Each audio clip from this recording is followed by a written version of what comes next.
Hello everyone, welcome to the new video from Study Buzz और मैं हूं अनुभव गुप्ता। तो यार आज की वीडियो बहुत ही ज़्यादा इंपॉर्टेंट होने वाली है, काफ़ी डिटेल्ड भी होने वाली है, काफ़ी थॉरो इसको बनाने की कोशिश किया गया है बिकॉज आज हम डिस्कस करने वाले हैं बहुत ही important event that is union budget. तो जैसे कि आपको पता है union budget for the year 2023 present कर दिया गया पार्लियामेंट के अंदर। सो आज की वीडियो के अंदर हम डिटेल डिस्कशन सिर्फ और सिर्फ यूनियन बजट नहीं, इकोनॉमिक सर्वे के बारे में भी, हर एक चीज के बारे में, क्या क्या चीज है, एग्जाम वैट, हर एक चीज के पॉइंट ऑफ व्यू से जो जो इंपॉर्टेंट है, इन सारी चीजों को हम डिस्कस करेंगे। वीडियो को एंड तक जरूर देखना, बहुत इंपॉर्टेंट इंफॉर्मेशन आपको आज मिलने वाली है। तो चलिए शुरू करते हैं। इससे पहले फ्रेंड्स हम स्टार्ट करें, I would like to request you please channel को सब्सक्राइब करके बेल आइकन जरूर प्रेस कर देना ताकि सारी इंपॉर्टेंट वीडियोस की नोटिफिकेशन आपको मिलती रहे। और आप हमारी ऐप स्टोर पे जाके हमारी ऐप भी डाउनलोड कर सकते हो, वहां पे आपको कैट एमबीए के मॉक्स एंड वीडियोस मिलते हैं। और प्लीज हमारे साथ इंस्टाग्राम पे जरूर कनेक्ट हो जाना। हमारा इंस्टाग्राम हैंडल है StudyBuzz_education और हमारे फेसबुक ग्रुप का नाम है स्टडी बज़। इसके अलावा फ्रेंड्स हमने जीडीपीआई वैट का बैच निकाला है जिसका वन स्टॉप सॉल्यूशन आपको मिल जाता है। इसके अंदर आपकी लाइव क्लासेस है, रिकॉर्डिंग्स अवेलेबल है, नॉलेज सेशंस है, करंट अफेयर्स, बिजनेस अवेयरनेस के सेशंस है, लाइव मॉक इंटरव्यू है, वैट आपको बताए जाएंगे 50+ टॉपिक्स, जीडी बताए जाएंगे, पीडीएफ्स प्रोवाइड करी जाएंगी, इंपॉर्टेंट क्वेश्चन आंसर डिस्कस किए जाएंगे, केस बेस्ड डिस्कशन होगा, एक्सटेम्पोर होगा, SOP writing tips and samples होंगे। अगर आप इसमें एनरोलमेंट करना चाहते हो तो आपको इसकी कंप्लीट डिटेल्स हमारी वेबसाइट www.studybuzz.co.in पे मिल जाएगी, या आप हमारे हेल्पलाइन नंबर 9958937705 पे भी कांटेक्ट कर सकते हो। तो फ्रेंड्स अगर हम बात करें बजट 2023 की, तो इसको अमृतकाल बजट भी कहा जा रहा है। अमृतकाल बजट क्यों कहा जा रहा है? अमृतकाल बजट इसीलिए भी कहा जा रहा है बिकॉज 75 ईयर्स ऑफ इंडिपेंडेंस हो गए हैं और ये मोदी गवर्नमेंट का लास्ट इलेक्शन से पहले फुल बजट है।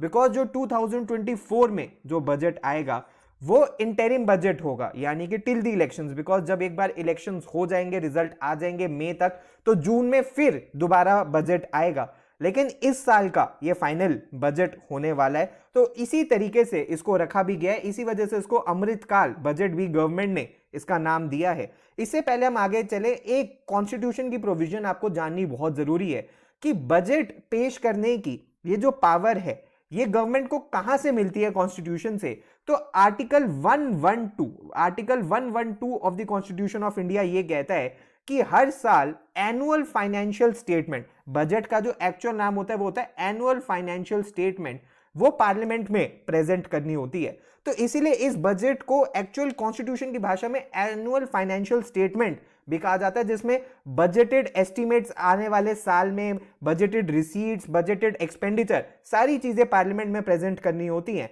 तो उसी तरीके से अंडर आर्टिकल 112 ये प्रेजेंट किया जाता है।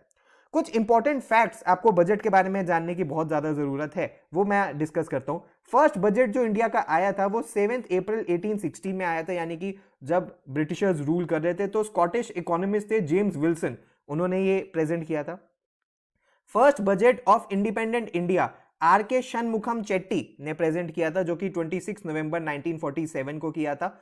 उसके बाद लॉन्गेस्ट बजट स्पीच जो रही है वो 1 फरवरी 2020 की निर्मला सीतारमण जी की रही थी।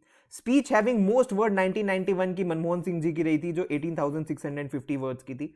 शॉर्टेस्ट स्पीच 1977 में हीरूभाई मुजली भाई पटेल जी की थी। Maximum number of budgets Morarji Desai ने प्रेजेंट किए हैं, जो है 10, फिर पी चिदम्बरम ने 9, प्रणब मुखर्जी ने 8, यशवंत सिन्हा ने 8 और मनमोहन सिंह ने 6। फर्स्ट पेपरलेस बजट 21-22 में हुआ था। जैसे कि आपको पता है कि कोविड आ गया था 2020 के अंदर, तो उसके बाद जो फर्स्ट पेपरलेस बजट ये निकाला गया था। First women to give budget, बच्चों को बहुत लोगों को लगता है कि निर्मला सीतारमण है, नहीं, इंदिरा गांधी हैं जो फर्स्ट टाइम जिन्होंने प्रेजेंट किया था 1971 में। उसके बाद सेकंड निर्मला सीतारमण है। और बजट जो कि मैंने आपको बताया था उसका दूसरा नाम एनुअल फाइनेंशियल स्टेटमेंट भी होता है as per article 112 of the constitution of India. उसके बाद जैसे कि आपको कुछ और फन फैक्ट्स जानने की जरूरत है कि बजट को पहले शाम में 5 बजे प्रेजेंट किया जाता था ताकि ब्रिटिश पार्लियामेंट को भी ये कन्वे किया जा सके, क्योंकि वहां पे दिन होता उस समय। तो इस प्रैक्टिस को 1998 तक प्रैक्टिस किया गया, 51 ईयर्स। उसके बाद 1999 में इसको सुबह 11 बजे प्रेजेंट करने जाने लगा। 2017 तक बजट को लास्ट वीक ऑफ फरवरी में प्रेजेंट किया जाता था, लेकिन 2017 ऑनवर्ड्स इसको 1 फरवरी इसकी डेट कर दी गई ताकि गवर्नमेंट के पास ज्यादा टाइम हो इस मनी को अप्रोप्रिएट करने का, जहां जहां भेजने। उसके बाद टिल 2016 रेल बजट को अलग प्रेजेंट किया जाता था और वो 2 डेज पहले आता था यूनियन बजट से, लेकिन अब रेल बजट को भी यूनियन बजट में ही मर्ज कर दिया गया था फ्रॉम 2016 ऑनवर्ड्स। अगर इकोनॉमिक सर्वे के बारे में हम बात करें तो कुछ इंपॉर्टेंट इंफोग्राफिक्स आपको पता होने चाहिए। जो ग्रोथ प्रोजेक्शंस है फॉर दी फिस्कल ईयर 2023 वो आपके सामने अलग अलग एजेंसीज ने, S&P ने 7.3 बोला है, ADB ने 7 बोला है, मूडीज ने 7 बोला है। उसी तरह अगर हम लास्ट देखें तो OECD ने 6.6 बोला है, सिटी ग्रुप ने 6.7 बोला है, एवरेज 6.8 है। तो गवर्नमेंट का सर्वे ये कह रहा है कि भाई बेसलाइन 6.5% पे तो रियल टर्म्स में ग्रोथ होनी ही चाहिए, और जो एक्चुअल होगा रियल जीडीपी ग्रोथ वो लाई करेगी समवेयर बिटवीन 6% टू 6.8%, डिपेंडिंग की ट्रेजेक्टरी क्या रहती है इकोनॉमिक एंड पॉलिटिकली डेवलपमेंट्स जो कि ग्लोबली होते हैं, बिकॉज इन्फ्लेशनरी प्रेशर भी है, वॉर भी है, ये सारी चीजें हैं। इनको देखते हुए 6 से 6.8% में हम ग्रो कर सकते हैं। अर्बन अनएम्प्लॉयमेंट रेट जो है वो 4 साल के काफी लो पे आ गया है, जैसे कि जून 2020 में कोविड के जस्ट बाद बहुत हाई था, अब वो रिड्यूस होकर 7.2% पे हो गया। जीएसटी पेड बाय जो फिस्कल ईयर के अंदर जो एमएसएमईज ने पे किया है वो प्री पेंडेमिक लेवल को क्रॉस कर चुका है। आप देख सकते हो कितने लाख करोड़ एमएसएमईज ने पे किया। फॉर एग्जांपल ये ब्लू वाले माइक्रो इंडस्ट्रीज हैं, ऑरेंज वाली आपकी मीडियम इंडस्ट्रीज हैं, एंड ग्रीन वाली आपकी स्मॉल इंडस्ट्रीज है।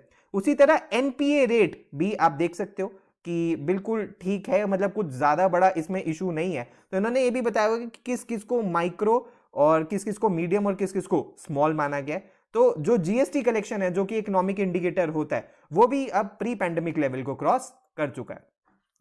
उसके बाद अगर हम और कुछ इकोनॉमिक सर्वे को देखें तो टॉप रेमिटेंस रिसिपेंट जो होने वाला है वो इंडिया होने वाला है, और हम एस्टिमेट कर रहे हैं कुछ $100 बिलियन कि हमारे पास रेमिटेंसेस आ सकती हैं। मैक्सिको के पास 60, उसी तरह चाइना के पास 51। और GDP growth rate over the years अगर हम देखें तो हम 19 से 20 में 3.7% पे ग्रो करे थे, 20 से 21 में जो कि पेंडेमिक ईयर था उसमें माइनस हो गई थी -6.6%।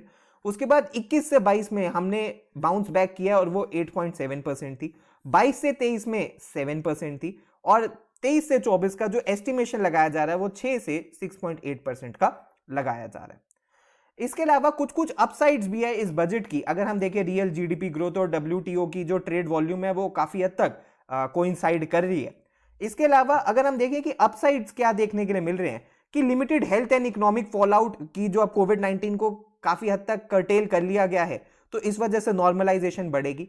इन्फ्लेशनरी इंपल्सिस जो कि ऐसा लग रहा था कि चाइना की इकोनॉमी ओपन होने से हो जाएगी, वो कुछ खास देखने के लिए नहीं मिल रही। रिसेशनरी टेंडेंसीज जो कि है मेजर कंट्रीज के अंदर उसको भी काफी कंट्रोल में रखे हुए डोमेस्टिक इन्फ्लेशन जो है वो 6% के बिलो रखी जा रही है।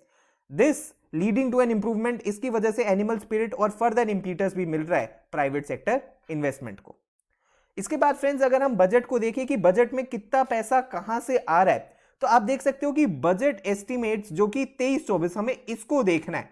अगर हम यहां से देखना शुरू करें तो ये सारी फिगर करोड़ के अंदर है। फॉर एग्जांपल आप देख सकते हो रेवेन्यू रिसीट में जो गवर्नमेंट के पास टैक्स रेवेन्यू और नॉन टैक्स रेवेन्यू है वो लगभग 26,32,281 करोड़ रुपीस है। कैपिटल रिसीट्स यानी कि कैपिटल एसेट्स को सेल करके जो कैपिटल रिसीट्स आती हैं, सो वो आप देख सकते हो कि 18,70,816 करोड़ है, यानी कि टोटल खर्च पैसा जो गवर्नमेंट के पास आना है वो 45 लाख करोड़ रुपीस के अराउंड रहना है, और इतना ही खर्चा होगा जितना पैसा है। तो वो आपके सामने है किस किस तरीके से कहां कहां पे खर्चा होने वाला है, वो अभी हम आगे भी डिस्कस करेंगे। और जो रेवेन्यू डेफिसिट है वो अराउंड 8,69,855 करोड़ है, और जो इफेक्टिवली ये हो जाएगा वो 4,99,867 करोड़ हो जाएगा। और जो फिस्कल डेफिसिट है वो आप देख सकते हो 17,86,816 करोड़ हो जाएगा। अभी क्या है ये सारी चीजें डिस्कस करते हैं। अगर हम देखें रेवेन्यू कहां से कितना आ रहा है गवर्नमेंट को, तो आप देख सकते हो कॉर्पोरेशन टैक्स से 15%, इनकम टैक्स से 15%, कस्टम से 4%, एक्साइज ड्यूटी से 7%, जीएसटी से 17%। उसके बाद आप देख सकते हो borrowings and other liabilities, maximum जो पैसा है गवर्नमेंट का वो बोरोइंग्स एंड अदर लाइबिलिटीज से आने वाला है। नॉन डेट कैपिटल रिसीट से 2% है और नॉन टैक्स रिसीट से 6% है।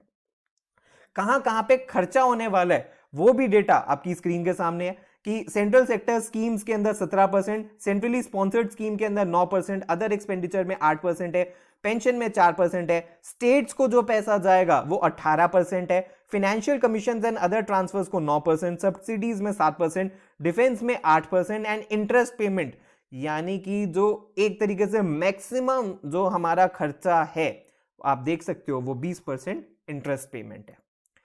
उसके बाद अगर हम देखें जो डेटा है वो आपकी स्क्रीन के सामने, जो फिस्कल डेफिसिट है, फिस्कल डेफिसिट क्या होता है कि excess of budget expenditure over budget receipts other than borrowing, यानी कि मान लीजिए अगर बजट एक्सपेंडिचर ज्यादा बड़ा हो बजट रिसीट से और इसमें अगर हम एक्सक्लूड कर दें बोरोइंग्स, ठीक है, बोरोइंग्स को अगर हम सब्ट्रैक्ट कर दें तो उसको हम बेसिकली फिस्कल डेफिसिट कहते हैं। तो वो डेटा आपकी स्क्रीन के सामने है, which will be around 5.9% of GDP. Revenue deficit तब होता है कि मान लो रेवेन्यू एक्सपेंडिचर ज्यादा हो जाए रेवेन्यू रिसीट से, तो आपकी स्क्रीन के सामने 8,69,000 करोड़ और जो इफेक्टिव होगा 4,99,000 करोड़। और जो primary deficit is the difference that exist between the fiscal deficit of the current year and interest payment. अगर फिस्कल डेफिसिट में से हम इंटरेस्ट पेमेंट हटा दें जो पिछले साल की हमने करी है तो उसको प्राइमरी डेफिसिट कहा जाता है, और primary deficit around 7 lakh crore का है जो कि 2.3% ऑफ द जीडीपी होने वाला है। इसके बाद फिस्कल डेफिसिट आप ओवर द इयर्स भी देख सकते हो कि 2019 से 20 में 4.7% था, 20 से 21 में 9.2% था, 21 से 22 के अंदर एस्टिमेशन है 6.7% और 22 से 23 के अंदर बजट एस्टिमेट कह रहा है कि भाई इसको रिड्यूस करके 6.4% ऑफ द जीडीपी लाया जाएगा।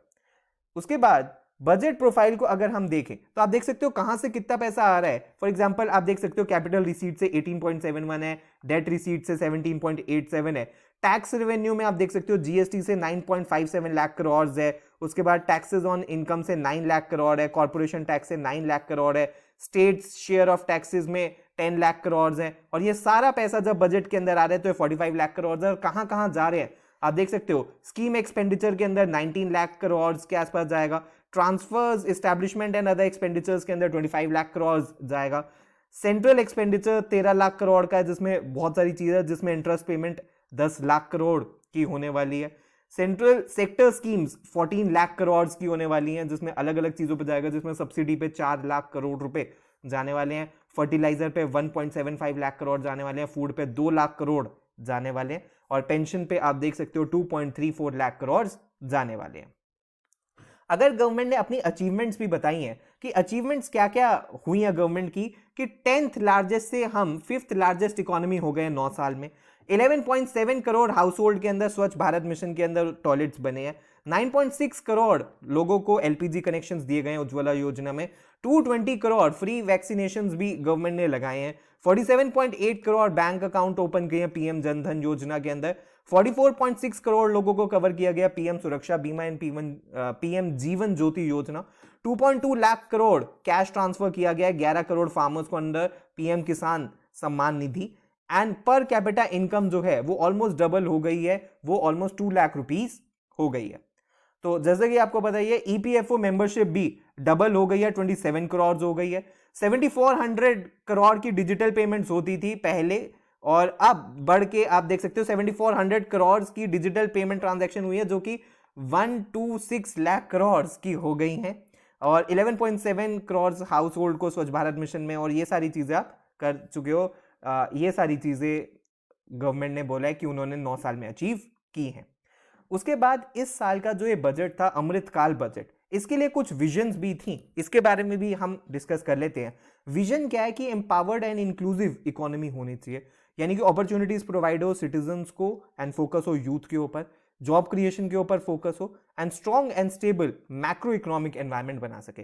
तो इसके लिए गवर्नमेंट ने 7 प्रायोरिटीज सेटअप करी हैं जिसको अमृतकाल में सप्तऋषि भी कहा जा रहा है, कि इंक्लूसिव डेवलपमेंट हो, रीचिंग लास्ट माइलस्टोन हो, इंफ्रास्ट्रक्चर एंड इन्वेस्टमेंट होनी चाहिए, अनलीशिंग दी पोटेंशियल होनी चाहिए, ग्रीन ग्रोथ होनी चाहिए, यूथ पावर होनी चाहिए, और फाइनेंशियल सेक्टर होनी चाहिए। सबको एक एक करके हम डिस्कस करेंगे। इसके अलावा अगर हम ट्रेंड्स देखें कैपिटल एक्सपेंडिचर में, तो कैपिटल एक्सपेंडिचर गवर्नमेंट ने काफी बढ़ाया है। इस साल वो 10 लाख करोड़ का कैपिटल एक्सपेंडिचर करना चाह रही हैं, और grant in aid for creation of capital assets जो देंगे वो 3.7 लाख करोड़ होंगे, जो काफी 30% से ज्यादा 33% के आसपास ये बढ़ेगा। सेंट्रल गवर्नमेंट का एक्सपेंडिचर कहां पे और कितना कितना हो रहा है आप यहां भी देख सकते हो कि ट्रांसपोर्ट में 5 लाख करोड़ है, डिफेंस में 4,32,000 करोड़ है, सब्सिडीज में 3.7 लाख करोड़ है, स्टेट्स को 3.32 लाख 3,24,000 करोड़ है, रूरल डेवलपमेंट में 2,38,000 करोड़ है, पेंशन में 2,34,000 करोड़ है, और होम अफेयर्स में 1,34,000 करोड़ है। उसी तरीके से आप देख सकते हो हेल्थ में 88,000 करोड़ है, और बाकी सारी स्कीम्स के अंदर भी जितना पैसा जाना है वो आपकी स्क्रीन के सामने, आप चाहो तो अपनी वीडियो को पॉज करके देख सकते हो। पीएम किसान स्कीम में फॉर एग्जांपल 60,000 करोड़ जाना है, कॉमर्स एंड इंडस्ट्री में 48,000 करोड़ जाना है, फाइनेंस में 13,000 करोड़ जाना है। और स्टेट्स को और यूटीज को कितना पैसा जाने वाला है आप देख सकते हो। 21-22 में एस्टिमेशन था कि 21-22 में जो गया है वो 17,05,000 करोड़ गया है। रिवाइज एस्टिमेट्स जो आए थे वो 17,10,000 करोड़ हो गए थे। और इस साल के जो एस्टिमेट्स हैं वो कह रहे हैं कि सेंटर जो स्टेट्स को पैसा ट्रांसफर करेगा वो 18,62,000 करोड़ करने वाला है। उसके बाद अगर फ्रेंड्स हम एक एक करके देखें कि किस किस चीज में क्या क्या चेंजेस होने वाले हैं, क्या क्या गवर्नमेंट इन्वेस्टमेंट्स करेगी, तो एग्रीकल्चर एंड कोऑपरेटिव्स के बारे में अगर हम बात करें कि मोर क्रेडिट दिया जाएगा एग्रीकल्चर सेक्टर को, जो कि बढ़ा के अब 186 लाख करोड़ रुपीस करा जाएगा ताकि एग्रीकल्चर को बूस्ट किया जा सके। एग्रीकल्चर एक्सेलरेटर फंड भी गवर्नमेंट ला रही है, बहुत इंपॉर्टेंट है, ताकि एनकरेज कर दिया जा सके स्टार्टअप्स को in rural areas, very important thing. Atmanirbhar Bharat horticulture clean plantation programme भी ला रही है to boost production of high value horticulture crops. 20 lakh crore का क्रेडिट दिया जाएगा animal husbandry, dairy and fishery sector के अंदर। एडिशनल स्टोरेज कैपेसिटी बिल्ड करने के लिए गवर्नमेंट एंडेवर करेगी फॉर फार्म प्रोड्यूस, एंड बहुत इंपॉर्टेंट सपोर्ट करेगी make in India global hub for millets. Shri अन्ना, निर्मला सीतारमन जी ने बहुत सारी मिलेट्स के बारे में बताया था जो ये श्री अन्ना के अंदर आती हैं, जिनको गवर्नमेंट प्रमोट करेगी और उनको मेक करेगी। इनडायरेक्ट टैक्स प्रपोजल्स के बारे में अगर हम देखें तो ग्रीन मोबिलिटी में एग्जेम्प्ट किया जाएगा excise duty on biogas. Electronics में कस्टम्स ड्यूटी को सर्टेन मोबाइल फोन्स के ऊपर कम किया जा रहा है, ठीक है। उसके बाद रिड्यूस करी जा रही है basic customs duty on open cells of TV panels.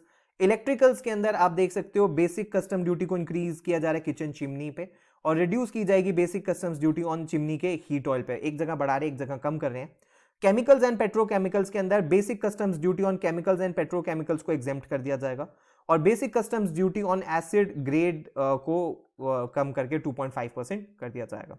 इसके अलावा मरीन प्रोडक्ट्स के अंदर भी कुछ चेंजेस हैं। लैब ग्रोन डायमंड्स बहुत इंपॉर्टेंट है कि रिड्यूस किया जाएगा बेसिक कस्टम्स ड्यूटी जो सीड्स होते हैं फॉर लैब ग्रोन डायमंड्स, क्योंकि नेचुरल डायमंड्स तो अब इतने अवेलेबल नहीं है, तो लैब ग्रोन डायमंड्स फ्यूचर है। प्रेशियस मेटल्स के अंदर customs duty on article made from gold and platinum उसमें बढ़ाई जाएगी, तो यानी कि ये महंगे हो जाएंगे। And import duty on silver dore bars and articles, इसको भी महंगा कर दिया जाएगा। कंपाउंडेड रबर भी है, और सिगरेट्स भी एक्सपेंसिव हो जाएंगी बिकॉज इसके ऊपर एक टैक्स है नेशनल कैलामिटी कंटिंजेंट ड्यूटी, उसको बढ़ा के अब 16% कर दिया जाएगा, तो सिगरेट्स भी एक्सपेंसिव हो जाएंगे। उसके बाद अगर हम फाइनेंशियल सेक्टर के बारे में बात करें तो national financial information registry government setup करेगी, जिसमें फैसिलिटेट हो पाएगा एफिशिएंट क्रेडिट फ्लो, प्रमोट होंगी फाइनेंशियल इंक्लूजन और फाइनेंशियल स्टेबिलिटी। सेटिंग अप होगी सेंट्रल डेटा प्रोसेसिंग सेंटर ताकि फास्टर हैंडलिंग हो सके एडमिनिस्ट्रेटिव वर्क जो भी कंपनीज एक्ट के अंदर है। और क्रेडिट गारंटी गवर्नमेंट ला रही है 9,000 करोड़ की फॉर एमएसएमईज, ताकि एमएसएमईज को प्रमोट किया जा सके। इसके अलावा महिला सम्मान बचत पत्र भी वन टाइम स्कीम ला रही है कि 2 ईयर पीरियड के लिए डिपॉजिट फैसिलिटी 2 लाख रुपए तक विमेन इसमें जमा करा सकती हैं। सीनियर सिटीजन्स को और बेनिफिट दिया गया है कि maximum deposit limit for senior citizen saving schemes 15 lakh से बढ़ा के 30 लाख कर दी गई है। और गिफ्ट सिटी जो है मेरे ख्याल से ये several initiatives to promote business activities in GIFT basically जो ये गुजरात की एक ये सिटी बना रही है गिफ्ट सिटी, उसमें ये करने वाले हैं। उसके बाद फाइनेंशियल सेक्टर में और भी चीजें कि 50 year interest free loan states को दिया जाएगा कि वो कैपिटल एक्सपेंडिचर के अंदर लगाएं। जो फिस्कल डेफिसिट होगा ऑफ 3.5% ऑफ जीएसडीबी स्टेट्स को अलाउ कर दिया गया। फिस्कल डेफिसिट गवर्नमेंट कह रही है कि फॉर 2022 एंड 23 6.4% था। फॉर 2023 एंड 24 जैसे कि मैंने आपको बताया गवर्नमेंट कह रही है कि 5.9% ऑफ द जीडीपी रहना चाहिए। तो बजट एस्टिमेट्स ये है कि भाई टोटल रिसीट्स 27.2 लाख करोड़ होने वाली other than boring. Total expenditure 45 lakh crore का है, और नेट टैक्स रिसीट्स हमारी 23.3 लाख करोड़ की है। उसके बाद बहुत इंपॉर्टेंट ग्रीन ग्रोथ के बारे में अगर हम बात करें तो ग्रीन ग्रोथ में गवर्नमेंट कह रही है कि ग्रीन क्रेडिट प्रोग्राम लेके आ रही है to be launch to incentivize sustainable actions. PM PRANAM scheme, PRANAM क्या है? Program for restoration, awareness, nourishment and amelioration of mother earth to be launch करी जा रही है to incentivize states and UTs to promote alternative fertilizers. उसके बाद 500 new waste to wealth plants, जिसको Gobardhan scheme में भी लाया जा रहा है। उसके बाद मिष्ठी स्कीम। मिष्ठी स्कीम क्या है? Mangrove initiative for shore line habitats and tangible incomes. So उसके अंदर भी mangrove plantation along side coast line होने वाली है। And Amrit Dharohar to be implemented over the next 3 years for optimal usages of wetlands. उसके बाद इंफ्रास्ट्रक्चर एंड प्रोडक्टिव कैपेसिटी के बारे में बात करें तो बहुत इंपॉर्टेंट है कि इस साल गवर्नमेंट ने बोला कि भाई इंफ्रास्ट्रक्चर में हम बहुत ज्यादा कैपिटल एक्सपेंडिचर करने वाले हैं और वो 33.4% बढ़ेगा और 10 लाख करोड़ का कैपिटल इन्वेस्टमेंट होने वाला है। Infrastructure and finance secretariat to assist stake holders for more private investments in infrastructure. Urban infrastructure in tier 2 and tier 3 cities को एस्टैब्लिश किया जाएगा by UIDF, urban infrastructure development fund, और continuation of 50-year interest free loan state government को चलता रहेगा। Direct tax proposals, जिसपे इस बार सबकी नजर थी, इसमें कुछ मेजर चेंजेस देखने के लिए मिले। इनहैंस करी गई है limit on presumptive taxation to 3 crore rupees for micro enterprises and 75 lakh rupees to professionals with cash payments less than 5%, तो वो प्रिजम्पटिव टैक्सेशन स्कीम में आ सकते हैं। कोऑपरेशंस को 15% कंसेशन दिया जाएगा tax to promote new manufacturing cooperative society. And threshold limit भी है वो इंक्रीज कर दी गई है अप टू 3 crores। स्टार्टअप्स के अंदर date of incorporation for income tax benefit startups को एक्सटेंड कर दिया गया है 31 मार्च 2024 तक। To cap deduction on capital gains on investment in residential house, उसको 10 crores कर दिया गया है।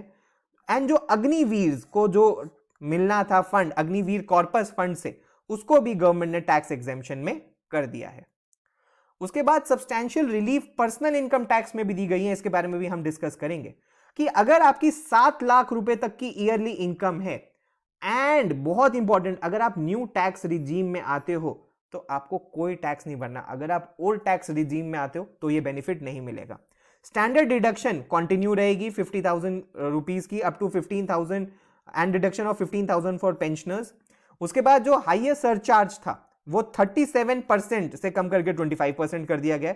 एंड टैक्स एग्जेम्पशन जो मिलती थी ऑन लीव एनकैशमेंट, जो पहले बहुत ही कम थी, अराउंड 2 lakhs थी, उसको बढ़ा के गवर्नमेंट ने 25 lakhs कर दिया। 2 या 3 lakhs थी, उसको बढ़ा के 25 lakhs कर दिया। इसके अलावा सब्सटैंशियल रिलीफ में आप देख सकते हो कि गवर्नमेंट ने टैक्स स्लैब्स जो है उसको रिड्यूस कर दिया, 5 कर दिए, और टैक्स एग्जेम्पशन लिमिट जो भी है उसको बढ़ा के 3 लाख रुपए बढ़ा दिया गया है। किस तरीके से कि 0 to 3 lakhs अगर कमा रहे हो as per new tax regime तो आपको कुछ नहीं देना। इसके अंदर बेसिकली क्या होता है न्यू टैक्स रिजीम में कि आप किसी भी तरीके की डिडक्शन नहीं ले सकते, आपको फ्लैट पे करना होता है। 3 to 6 lakhs अगर आपकी नेट इनकम है तो 5%, 6 to 9 lakhs में 10%, 9 to 12 लाख में 15%, 12 to 15 में 20% एंड अबव 15 के अंदर 30%। तो आप देख सकते हो जैसे जो हाईएस्ट सरचार्ज था पहले 37% था, उसको रिड्यूस कर दिया गया है 25%। इसकी वजह से जो इनकम टैक्स होगा वो फाइनल हो जाएगा 39%, जो कि पहले 42% बन जाता था हाई इनकम ग्रुप के अंदर। The limit of tax exemption जैसे कि मैंने आपको बताया कि वो 25 लाख कर दी गई है कि एनकैशमेंट के ऊपर।